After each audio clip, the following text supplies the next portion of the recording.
কাহে ভকতি কৰো তেৰা মেৰি পামৰু মন মাধৱ ঘনে ঘন ঘাতুক পাপনা সুৰা নাৰায়ণ কাহে ভকতি কৰো তেৰা।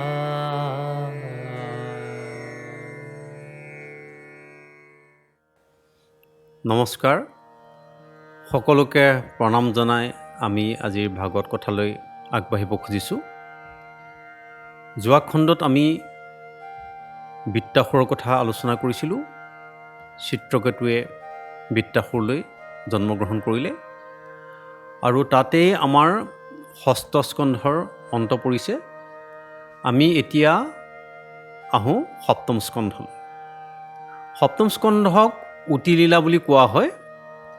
উতি শব্দৰ অৰ্থ হৈছে বাসনা। বাসনা মানে স্ত্ৰী পুৰুষৰ সম্পৰ্ক নহয়। আপোনাৰ শৰীৰত আপুনি কিয় থাকে? পিঞ্জৰাত চৰাই সোমাই আছে, যদি দুৱাৰ খোলা থাকে তেতিয়া পক্ষী উৰি যাব।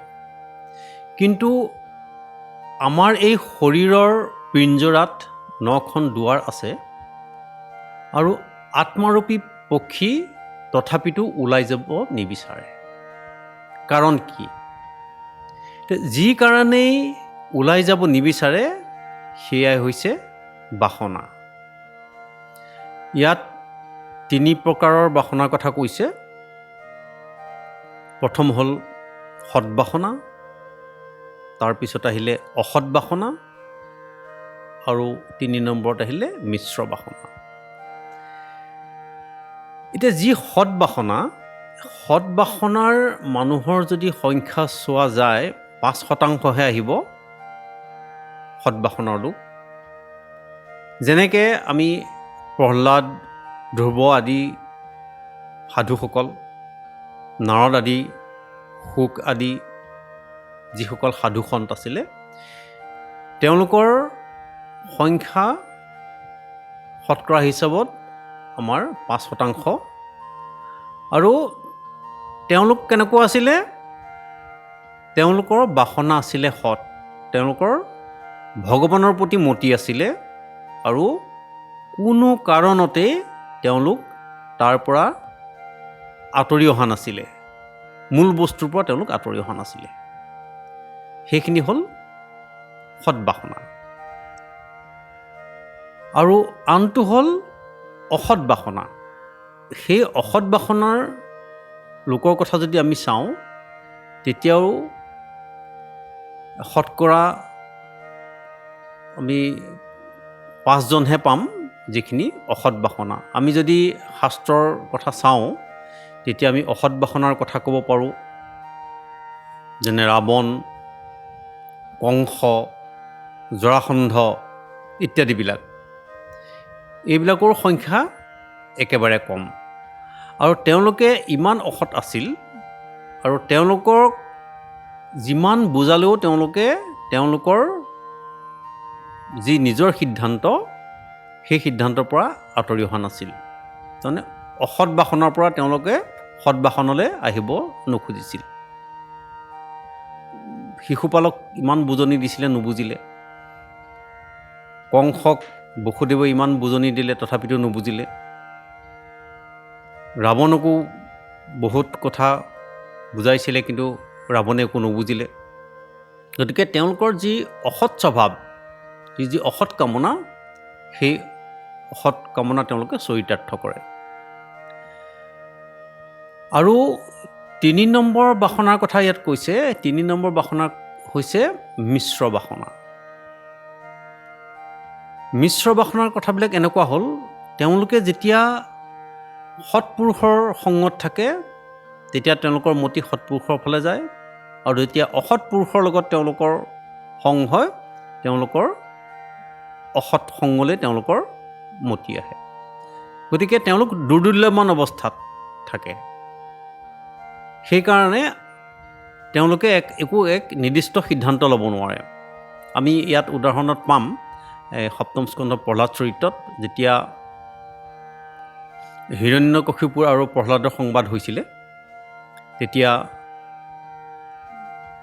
গদাই প্ৰহাৰ কৰিছিলে স্তম্ভত, সেই অৱস্থাত যিখিনিয়ে প্ৰহ্লাদৰ কথা শুনিছিলে তেওঁলোকে ভাবিছে ভগৱান আছে, ভগৱান প্ৰকট হ'ব।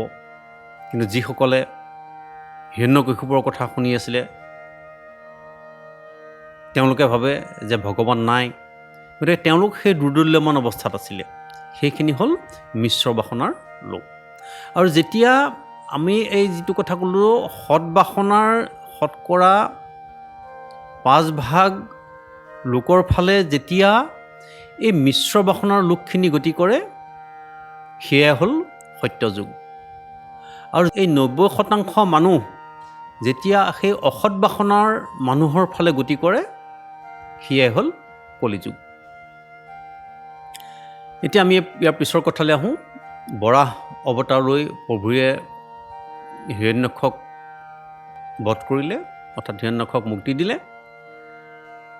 আৰু যেতিয়া হিৰণ্যক্ষক বধ হ'ল, হিৰণ্যক্ষ বধ হোৱাৰ পিছত হিৰণ্যকশিপুৱে মহাক্ৰোধত তাপিত হ'ল আৰু দশন কামুৰি তেওঁ মোৰ ভাতৃক বিষ্ণুৱে মাৰিলে, গতিকে মই তেওঁক তাৰ প্ৰতিশোধ ল'ম, সেইবুলি তেওঁ বিষ্ণুৰ ওপৰত প্ৰতিশোধ ভাৱ ল'লে। আৰু তেওঁ ক'লে যে মই বিষ্ণুক বধ কৰি তেওঁৰ তেজেৰে যেতিয়া মই ভাতৃক তৰ্পণ কৰিম, তেতিয়াহে মোৰ এই দুখ আঁতৰিব।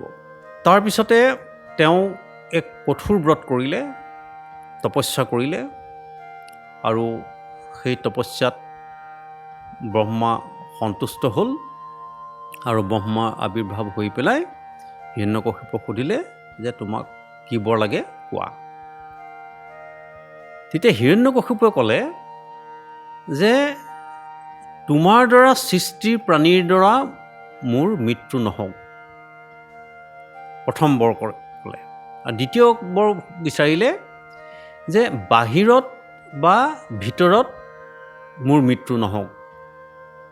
তৃতীয় বৰ বিচাৰিলে ৰাতি বা দিনত মোৰ মৃত্যু নহওক।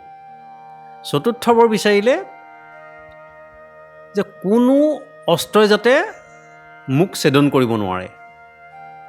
আৰু পঞ্চম বৰ বিচাৰিলে যে পৃথিৱীত বা আকাশত মোৰ মৃত্যু নহওক। অৰ্থাৎ যদি আমি চাবলৈ যাওঁ, এই বৰকেইটা যদি কোনোবাই প্ৰাপ্তি কৰে তেওঁৰ মৃত্যু নহয়। তেতিয়া ব্ৰহ্মাই ক'লে যে তুমি যদিও এক অদ্ভুত বৰ বিচাৰিলা, কিন্তু মোক তুষ্ট কৰাৰ কাৰণে তথাপি মই তোমাক এই বৰ দিলোঁ। হিৰণ্যকশিপুৱে সেই বৰ পাই আনন্দত একেবাৰে মতলীয়া হৈ গ'ল আৰু ব্ৰহ্মাক সেৱা জনালে। আৰু ভাতৃবধৰ প্ৰতিশোধ ল'বৰ কাৰণে তেওঁ এফালৰ পৰা সকলোকে যুদ্ধত জিনি আহিলে। গোটেই সুৰাসুৰগণ, গোটেই মানে স্বৰ্গৰ পৰা আদি কৰি সকলো দেৱতা, সেই দেৱতাবিলাকক পৰাস্ত কৰিলে। আৰু সেই সকলোবিলাকে শেষত গৈ পেলাই হিৰণ্যকশিপুৰ সেৱা কৰি থাকে। ব্ৰহ্মা, বিষ্ণু আৰু মহেশৰ বাহিৰে সকলো দেৱতাই তেওঁক সেৱা কৰিবলৈ ল'লে। ইফালে দেৱতাসকলে ভয়ে ভয়ে মনতে ঈশ্বৰক চিন্তা কৰিবলৈ লাগিলে। আৰু তেতিয়া ভগৱান সন্তুষ্ট হ'ল। ভগৱান সন্তুষ্ট হৈ আহি পেলাই ক'লে, হে দেৱগণ, তোমালোকে ভয় নকৰিবা, মই তোমালোকৰ দুখ দূৰ কৰিম। যেতিয়া হিৰণ্যকশিপুৱে প্ৰহ্লাদৰ দ্ৰোহ কৰিব তেতিয়া তেওঁ নষ্ট হ'ব। তাৰপিছতে সেই কথা শুনি দেৱতাসকলৰ মন জোৰ পৰিল। আৰু তাৰপিছত আহিলে আমাৰ প্ৰহ্লাদ চৰিত্ৰৰ কথা। কথাটো এনেকুৱা ধৰণৰ, যেতিয়া হিৰণ্যকশিপুৱে সেই তপস্যা কৰিবলৈ গৈছিল তেতিয়া ইন্দ্ৰাদি দেৱতাসকলে ভয় খালে। ভয় খাই তেওঁলোকে দৈত্যসকলক আক্ৰমণ কৰিলে। আৰু হিৰণ্যকশিপুৰৰ পত্নী আছিল কায়াধু। আৰু কায়াধুক দেখিলে যে তেওঁ গৰ্ভৱতী। গতিকে ইন্দ্ৰই ভাবিলে এই গৰ্ভত যি সন্তান আছে সেই সন্তান অসুৰ হ'ব, যিহেতু তেওঁ অসুৰৰ পুত্ৰ হ'ব। পিতৃ অসুৰ যেতিয়া এই সন্তানো অসুৰ হ'ব, আৰু গতিকে মই এক স্ত্ৰীবধ কৰিব নোৱাৰোঁ, স্ত্ৰীবধ মহাপাপ। গতিকে মই কায়াধুক লৈ যাওঁ, আৰু যেতিয়া এই সন্তান জন্ম হ'ব, জন্ম হোৱাৰ লগে লগে মই সেই সন্তানক হত্যা কৰিম। সেইবুলি কায়াধুক লৈ গৈ আছিল। যেতিয়া কায়াধুক লৈ গৈ আছিল তেতিয়া বাটতে ইন্দ্ৰই নাৰদক লগ পালে। আৰু নাৰদে সুধিলে যে এওঁ কোন আৰু তুমি কিয় লৈ আহিছা? তেতিয়া ইন্দ্ৰই গোটেই কথাখিনি বিৱৰণ দি ক'লে, আৰু এওঁৰ গৰ্ভত সন্তান আছে, মই এই সন্তান হত্যা কৰিবৰ কাৰণে মই লৈ আহিছোঁ, যিহেতু অসুৰৰ পুত্ৰ অসুৰেই হ'ব। তেতিয়া নাৰদে ক'লে, যদি এওঁৰ পুত্ৰ সৎ হয় তোমাৰ কিবা আপত্তি আছে নেকি? তেতিয়া ইন্দ্ৰই ক'লে, নাই, যদি এজন সৎ মানুহ হয়, সৎপুৰুষৰ যদি জন্ম হয় তেতিয়াহ'লেতো সমাজৰ কাৰণে ভালেই হ'ব। গতিকে তেতিয়া মোৰ তেওঁক হত্যা কৰাত মোৰ আগ্ৰহ নাথাকিব। তেতিয়া নাৰদে ক'লে, এই কায়াধুক এতিয়া মোক দিয়া, আৰু তাৰ ব্যৱস্থা মই কৰিম। সেইবুলি কৈ নাৰদে কায়াধুক তেওঁ আশ্ৰমলৈ লৈ আহিল। আশ্ৰমত তেওঁ ভালকৈ ৰাখিলে। আৰু কায়াধুৱে এক সুন্দৰ পৰিৱেশ পালে, ভগৱতময় পৰিৱেশ এটা পালে। আৰু নাৰদে তেওঁক বিভিন্ন উপদেশ দিবলৈ লাগিলে, ভগৱানৰ লগত পৰিচয় কৰাই দিলে, আৰু সৎ কথা শুনিবলৈ পালে। তাৰপিছতে যেতিয়া হিৰণ্যকশিপুৰ তেওঁ তপস্যাত সফল হৈ পেলাই ঘূৰি আহিল, তাৰপিছত কায়াধুক লৈ আহিলে, আৰু তাৰপিছতে কায়াধুৰ সন্তান জন্ম হ'ল, আৰু সেই সন্তানেই হ'ল প্ৰহ্লাদ। প্ৰহ্লাদে যেতিয়া মাতৃৰ গৰ্ভত আছিল তেতিয়া সেই সময়তেই মাতৃৰ গৰ্ভত থকা অৱস্থাতেই তেওঁ ভগৱানৰ ফালে আকৰ্ষিত হ'বলৈ ধৰিলে। অৰ্থাৎ যেতিয়া সন্তান গৰ্ভত থাকে তেতিয়া তেওঁ যি পৰিৱেশ পায় সেইমতে সন্তান গঢ় লয়। আৰু সেইকাৰণে প্ৰহ্লাদ মহা ভক্ত হিচাপে জন্ম লাভ কৰিলে। আৰু আমি মহাভাৰতৰ কথালৈ যেতিয়া আমি যাওঁ, মহাভাৰতৰ যুদ্ধৰ সময়ত আমি গম পাইছিলোঁ যে অভিমন্যুক যেতিয়া চক্ৰব্যূহত সোমালে, তাত সপ্তঋষিয়ে তেওঁক বেৰি মাৰিলে। সেই সময়ত অভিমন্যুৱে বেহুৰ পৰা ওলাই আহিব নোৱাৰিছিলে, মানে সেই জ্ঞান তেওঁৰ নাছিলে কেনেকৈ ওলাই আহিব লাগে, কিন্তু কেনেকৈ সোমাব লাগে সেই জ্ঞান আছিলে। সেই জ্ঞান কেনেকৈ পালে? যেতিয়া অভিমন্যু গৰ্ভত আছিল তেতিয়া এবাৰ কৃষ্ণ অৰ্জুনৰ ওচৰলৈ গৈছিল, আৰু অৰ্জুনৰ লগত তেওঁ কথা বতৰা পাতি আছিল, আৰু সুভদ্ৰা ওচৰতে শুই আছিল। কৃষ্ণই তেতিয়া অৰ্জুনৰ আগত চক্ৰব্যূহত কেনেকৈ সোমাব লাগে এই কথাখিনি কৈ আছিল। আৰু সেই সময়ত সুভদ্ৰা সেই কথাখিনি শুনি আছিল, তেওঁ নিদ্ৰা অৱস্থাত নাছিল। যেতিয়া গৈ পেলাই এই কথাখিনি কৈ যাওঁতে যে চক্ৰব্যূহৰ ভিতৰৰ কথাখিনি ক'লেগৈ, আৰু তেনেকুৱাতে এওঁৰ টোপনি গ'ল।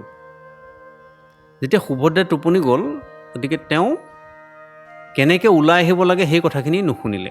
গতিকে যেতিয়া অভিমন্যু জন্ম হ'ল, তাৰপিছত তেওঁ এই কথাখিনি মনত থাকিলে যে চক্ৰবিহুত কেনেকৈ সোমাব লাগে আৰু চক্ৰবিহুৰ পৰা কেনেকৈ ওলাব লাগে এইখিনি কথা কওঁতে সুভদ্ৰাৰ নিদ্ৰাৰত অৱস্থাত আছিল। গতিকে তেওঁ কথাখিনি নুশুনিলে আৰু সেইকাৰণে তেওঁ বিহুৰ পৰা ওলাই আহিব নোৱাৰিলে। এতিয়া আমি এই সুভদ্ৰাৰ কথা বা প্ৰহ্লাদৰ কথা, কায়াধুৰ কথা, এইখিনিৰ পৰা আমি এটা কথা আমি আমাৰ ব্যৱহাৰিক জীৱনত অতি আৱশ্যক, যে আমাৰ সন্তান ভাল কৰিবলৈ হ'লে আমি কি কৰিব লাগে।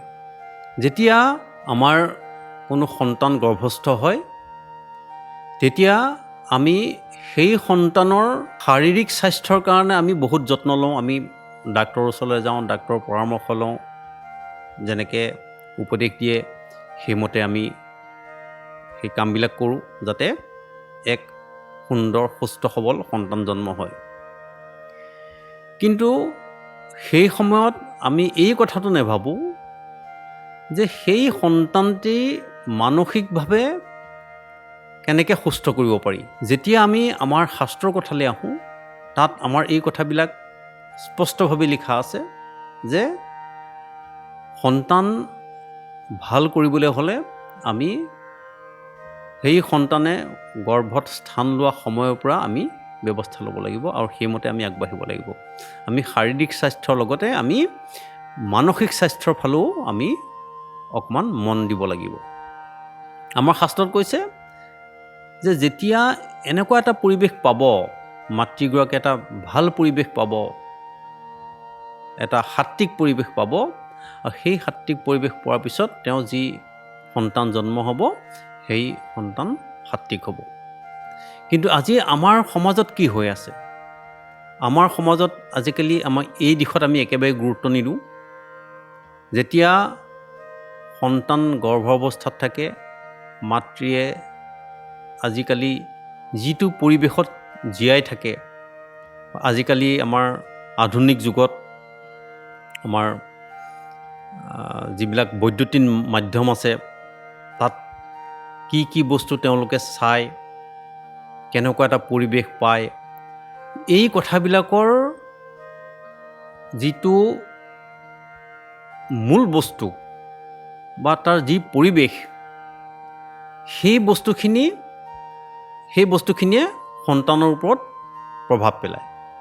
গতিকে আমি সন্তান গৰ্ভস্থ হোৱাৰ পিছতেই আমি মাতৃগৰাকীৰ প্ৰতি যত্ন ল'ব লাগে, শাৰীৰিক আৰু মানসিক দুয়োটা দিশতে, যাতে আমাৰ এক সমাজত এক সুস্থ সবল সন্তানে জন্ম লাভ কৰিব পাৰে। ইয়াৰ পিছতে আহিলে যেতিয়া সন্তান জন্ম হ'ল, সন্তান জন্ম হোৱাৰ পিছত প্ৰহ্লাদ লাহে লাহে ডাঙৰ হ'বলৈ ধৰিলে, আৰু যিহেতু তেওঁ নাৰদৰ পৰা সেই উপদেশবিলাক পাই আহিছিল, ভগৱানৰ ভক্তিৰ উপদেশ পাই আহিছিল, গতিকে তেওঁ সৰুৰ পৰাই ভগৱানমুখী হ'বলৈ আৰম্ভ কৰিলে। আৰু তেওঁ গুৰুৱে যেতিয়া শাস্ত্ৰ পঢ়াইছিলে, যিখিনি আমাৰ অসুৰৰ শাস্ত্ৰ, সেই শাস্ত্ৰখিনিত তেওঁ গুৰুত্ব দিয়া নাছিল, কাৰণ তেওঁ বুজি পাইছিল যে প্ৰকৃত পথ কি, আমি কি কৰিব লাগে। আনকি তেওঁ নিজৰ যিখিনি সহপাঠী আছিলে তেওঁলোককো সেই জ্ঞান দিছিলে যে কেনেকৈ আমি ভগৱানমুখী হ'ব লাগে, কেনেকৈ ভক্তি কৰিব লাগে। এইখিনিতে আমাৰ প্ৰহ্লাদে কোৱা নৱধা ভক্তিৰ কথা উল্লেখ আছে, আমাৰ ভাগৱততো উল্লেখ আছে, আমাৰ কীৰ্তনতো উল্লেখ আছে। সেই নৱধা ভক্তিৰ জ্ঞান দিছিলে। আৰু যেতিয়া প্ৰহ্লাদে এই কথাবিলাক, ভগৱানৰ কথাবিলাকত বেছি মন দিবলৈ লাগিলে, তাৰপিছতে এদিন ঘৰলৈ তেওঁ পিতৃৰ ওচৰলৈ আহোঁতে পিতৃয়ে তেওঁক সুধিলে, কেনেকুৱা জ্ঞান পাইছা, কি পাঠ পাইছা, কি পাঠ ভাল পাইছা। তেতিয়া তেওঁ এই বিষ্ণুৰ কথা ক'লে, ভগৱানৰ কথা ক'লে পিতৃৰ আগত, হিৰণ্যকশিপুৰ আগত। তেতিয়া পিতৃ ক্ৰোধিত হ'ল আৰু তেওঁ সেই গুৰুক মাতি নি ক'লে যে এওঁক ভাল শিক্ষা দিয়া, এইবিলাক কি শিক্ষা দিছা। তাৰপিছত গুৰুৱে লৈ গৈ পেলাই তেওঁক সেই যিখিনি আমাৰ অসুৰৰ বিদ্যা, সেই বিদ্যাখিনি দিলে, কিন্তু সেইখিনি গ্ৰহণ নকৰিলে। তেওঁ অকল ভগৱত কথাতে ব্যস্ত হৈ থাকিলে। আৰু লগৰবিলাকক যেতিয়া এই ভগৱানৰ কথা শিকালে, তেওঁলোকে ভগৱানৰ প্ৰতি তেওঁলোকৰ মতি হ'ল। আৰু সেই গুৰুৱে যেতিয়া শাস্তি দিয়ে, তেতিয়াও তেওঁলোকে ভগৱানৰ নামহে ল'বলৈ ল'লে। আৰু তেতিয়া সেই গুৰুৱে ভয় খাই আহি পেলাই হিৰণ্যকশিপুক গোচৰ দিলে যে আপোনাৰ পুত্ৰ এনেকুৱা হৈছে আৰু লগৰ পুত্ৰবিলাককো নষ্ট কৰিছে। তাৰপিছতে হিৰণ্যকশিপুৰ ক্ৰোধিত হ'ল। হিৰণ্যকশিপু যেতিয়া ক্ৰোধিত হোৱাৰ পিছত প্ৰহ্লাদক আনিলে, আনি পেলাই বহুত বিভিন্ন ধৰণৰ শাস্তি দিলে। কিন্তু ইমান শাস্তি দিয়াৰ পিছতো প্ৰহ্লাদ কিন্তু বিচলিত নহ'ল। হিৰণ্যকশিপুৱে বহুত যত্ন কৰিছিলে তেওঁক হত্যা কৰিবলৈ, আৰু তেওঁক হত্যা কৰিব নোৱাৰিলে। তাৰপিছতে গুৰুৱে হিৰণ্যকশিপুক উপদেশ দিলে, তেওঁক বৰুণৰ প্ৰাসাদ অলপ দিন বন্দী কৰি ৰখা যাওক, আৰু যেতিয়া বয়স হ'ব তেওঁ লাহে লাহে ভাল হ'ব। সেইবুলি কৈ প্ৰহ্লাদক লৈ গুচি আহিলে। কিন্তু যেতিয়া প্ৰহ্লাদক লৈ গুচি আহিলে, তাৰপিছত আকৌ শিক্ষা দিলে, কিন্তু প্ৰহ্লাদে সেই শিক্ষা আকৌ গ্ৰহণ নকৰিলে। যেতিয়া সেই শিক্ষা গ্ৰহণ নকৰিলে, হিৰণ্যকশিপুৰৰ আকৌ ক্ৰোধ উঠিল আৰু প্ৰহ্লাদক তেওঁ ৰাজসভালৈ মতাই নিলে।